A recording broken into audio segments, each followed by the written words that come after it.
প্রিয় দর্শক, পবিত্র মাহে রমজানের শুভেচ্ছা নেবেন। আপনাদের আমন্ত্রণ জানাচ্ছি রান্না বিষয়ক অনুষ্ঠান হক মাস্টার্ড অয়েল রেসিপিতে। আজকে আমাদের অনুষ্ঠানে উপস্থিত আছেন শেফ তাসলিমা আহমেদ। আসসালামু আলাইকুম। ওয়ালাইকুম আসসালাম। আজকে আমাদের জন্য কি রান্না করবেন? আজকে আমি রান্না করব আমাদের ঐতিহ্যের, যেটা আমাদের সাথে একেবারে নিপীড়িতভাবে জড়িত, ইলিশ মাছ ভাজা, তারপরে হচ্ছে বেগুন ভাজা, ইলিশের লেজ দিয়ে ভর্তা, আর অবশ্যই হক মাস্টার্ড অয়েল দিয়ে। ওয়াও, আমার তো রেসিপিগুলো শুনে আমার জিভে জল চলে আসছে। দারুণ একটা কম্বিনেশন। দারুণ একটা কম্বিনেশন। প্রিয় দর্শক, চলুন আজকের রেসিপির উপকরণগুলো জেনে আসি। প্রথমে নিয়ে নিব এখানে আমি ইলিশ মাছ। এটা হচ্ছে আমরা বেজে ফ্রাই করে নিব, আর এই লেজটা দিয়ে কিন্তু আমরা সেই মাওয়া ঘাটের ভর্তা তৈরি করব। এখানে নিয়ে নিব আমি পেঁয়াজ কুচি, লাল মরিচ গুঁড়ো, লবণ, ধনে পাতা কুচি, হলুদ গুঁড়ো, লেমন, এখানে অনিয়ন স্লাইস, শুকনো লাল মরিচ আর বেগুন।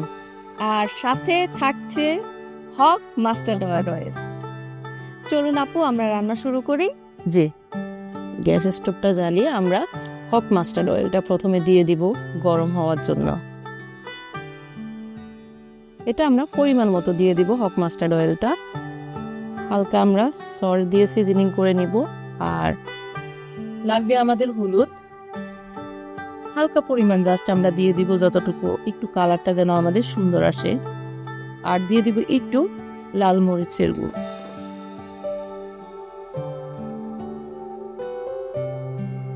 আমরা এবার এটাকে মিক্স করে নিব।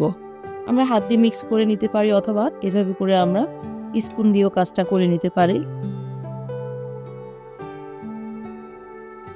আমরা কি লেজটাও ভাজবো আপু? জি আপু, যেহেতু আমরা একটা প্লেটার তৈরি করতে যাচ্ছি, সেক্ষেত্রে আমরা ভর্তার মাছটাও একসাথে লেজটা ভেজে ফেলবো। আর এটা মাওয়া ঘাটে, যেহেতু আমি বললাম ইলিশ লেজের ভর্তা, মাওয়া ঘাটে কিন্তু দেখেন এক পাশে আমাদের পেঁয়াজ রান্না মানে ভাজা হচ্ছে, আরেক পাশে আমাদের মাছ ভাজা হচ্ছে, অন্য পাশে আমাদের একটা তাওয়ার মধ্যে কিন্তু সব হচ্ছে বেগুন ভাজি হচ্ছে, মরিচ ভাজা হচ্ছে। তো আমরা আজকে সেটাই ট্রাই করব।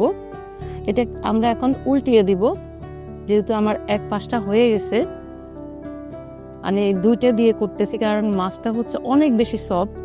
এই যে একটা ব্রাউন কালার কিন্তু আমাদের চলে আসলো, তো আমরা অন্য পাশটা এভাবে একটু উল্টিয়ে দেব। আমাকে একটু হলুদটা দিতে হবে আপু, কষ্ট করে।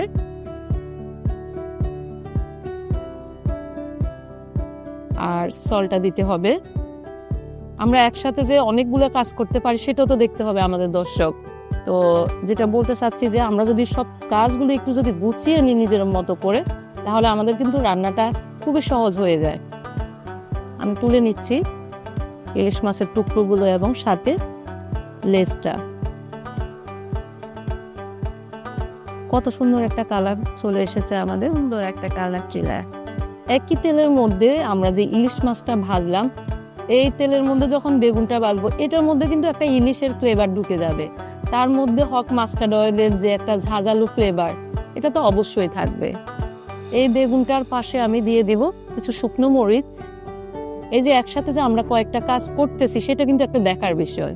একটা কম্বো প্লেটার যেটাকে আমরা বলি, সেটা কিন্তু আমাদের হয়ে যাচ্ছে অলমোস্ট।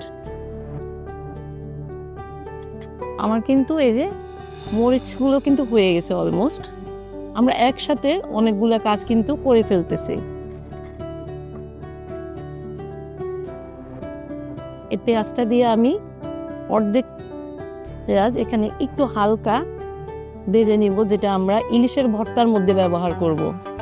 বাহ, এই যে আমাদের কি দারুণ। আমি এবার এই পেঁয়াজগুলোকে একটু সতের মতো করে নেব। অনেক বেশি ক্রাঞ্চি করব না, যেটা আমরা পেঁয়াজ বেরেস্তা বলি, জাস্ট হালকা একটু ভেজে নেব, এই 1 থেকে 2 মিনিট।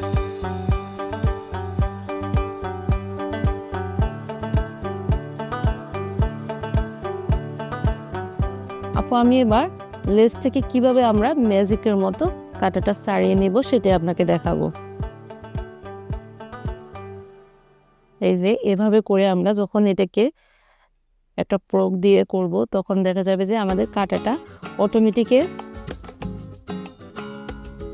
খুব মানে আলাদা আলাদা হয়ে যাচ্ছে জিনিসটা। তো তখন আমরা এভাবে করে হাত দিয়ে কাঁটাটাকে আমরা ছাড়িয়ে নেব। তো আমি যেই পেঁয়াজটাকে ভেজে রেখেছি সেটা দিয়ে দিব। আমাকে ধনেপাতা দিবেন একটু, একটু তো হেল্প করতে হবে, ভালো কিছু খেতে হলে। আর পাশে আমরা নিয়ে নিব আমাদের ভর্তার জালটা আমরা কিভাবে কতটুকু নিব সেটা আসলে আমাদের উপরে নির্ভর করবে। হ্যাঁ, আমরা জাল স্পাইসটা খাবো, যারা অনেক বেশি স্পাইস লাভার তারা কিন্তু অনেক বেশি মরিচ দিয়ে ভর্তাটা করে। হ্যাঁ, আমাকে একটু সল্ট দিতে হবে, বেশি ব্যবহার করব না, অল্প একটু ব্যবহার করব। আর এটার সাথে আমি দিয়ে দিব আমাদের পেঁয়াজ কুচি আরও একটু, তো সেটা দিয়ে দিব। দেওয়ার পর এটাকে ভালোভাবে কিন্তু ম্যাশ করতে হবে। এই যে আমাদের ভর্তাটা প্রায় রেডি হয়ে গেছে। আর কি লাগে? আর এখন আমাদের লাগবে হক মাস্টার্ড অয়েল। হক মাস্টার্ড অয়েল, এটা দেওয়ার পর এটার স্বাদ আরো দ্বিগুণ হয়ে যাবে। যেটা মাওয়া ঘাটে খাওয়া হয় না সেটা এখানে কিন্তু আরো বেশি আমরা টেস্টি করে নিতে পারি। একদম। হ্যাঁ, এনাফ হয়ে গেছে আমাদের। আমার এক টুকরো লেবু দিয়ে দিব। আমি ফ্রেশ লেবুটা দিচ্ছি, এই জন্য আগে থেকে আর রস করি নেই। আমরা এভাবে ঠিক পরিবেশনের আগে আমরা লেবু রসটা দিয়ে তারপর পরিবেশন করব। দিয়ে দিব এখানে আমরা সেই মাওয়া ঘাটের ভর্তা। হ্যাঁ, আমরা সাথে দুটো বেগুন ভাজি দিয়ে দিব। আমাদের কিন্তু দারুণ একটা প্লেটার রেডি হয়ে গেছে। আপু, আমাদের বাঙালির ঐতিহ্যের একটা কিন্তু একেবারে প্লেটার, কম্ম প্লেটার একটা তৈরি হয়ে গেছে। থ্যাংক ইউ সো মাচ আপু, এত সুন্দর একটা রেসিপি আমাদের উপহার দেবার জন্য। আসলে এখানে তো তিনটা রেসিপি আজকে আপনি করেছেন, হ্যাঁ, মানে অসাধারণ। বাঙালি পাগল এই বেগুন ভাজি, লেজ ভর্তা আর ইলিশ মাছের জন্য। আসলে আমি না সহ্য করতে পারতেছি না, আমি একটু টেস্ট করতে চাই আপু। হ্যাঁ অবশ্যই।